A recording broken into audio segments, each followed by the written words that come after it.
Première étape, définir la logique du modèle. Cette étape s'effectue à l'aide des outils Excel seulement. TopRank n'entre pas encore en jeu. On commence par élaborer la logique du modèle comme d'habitude à l'aide des formules ordinaires d'Excel. Cette opération est déjà accomplie dans ce modèle d'étagère, dont vous pouvez passer en revue les formules Excel. Ce modèle servira de point de départ à notre analyse TopRank. Les valeurs qui nous intéressent, les résultats, deviendront nos cellules de sortie dans TopRank. Celles qui affectent les sorties, sur lesquelles nous allons effectuer l'analyse d'hypothèse, seront les cellules d'entrée de TopRank. Dans ce modèle, nous projetons les bénéfices de la vente d'étagères sur les 6 prochaines années. Toutes les entrées dans les cellules affichées en bleu et en vert affectent le bénéfice final à la ligne 30.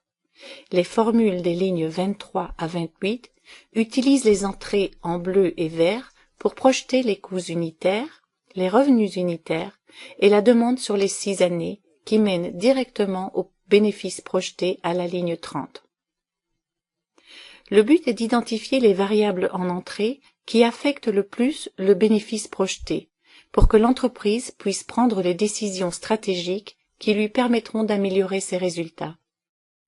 Cette analyse TopRank pourrait aussi servir de précurseur à l'analyse approfondie de HeadRisk, l'outil d'analyse du risque par simulation Monte-Carlo. Dans HeadRisk, on pourrait ajouter des distributions de probabilité aux cellules d'entrée les plus importantes identifiées par TopRank, puis simuler les probabilités de différents scénarios de bénéfices projetés.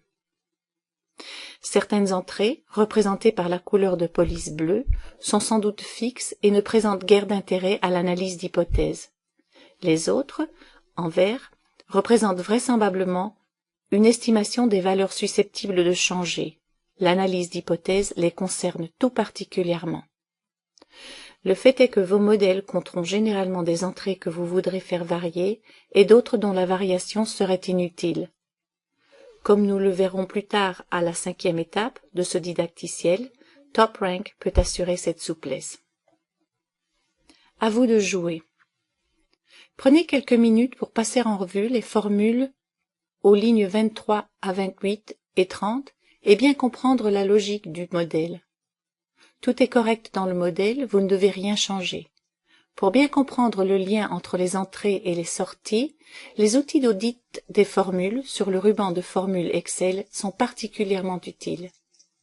Sélectionnez une entrée, la cellule C10 par exemple, et cliquez sur le bouton « Repérer les dépendants » pour révéler les formules directement affectées par cette cellule. Cliquez encore une ou plusieurs fois sur ce bouton pour révéler tous les dépendants directs et indirects de la cellule.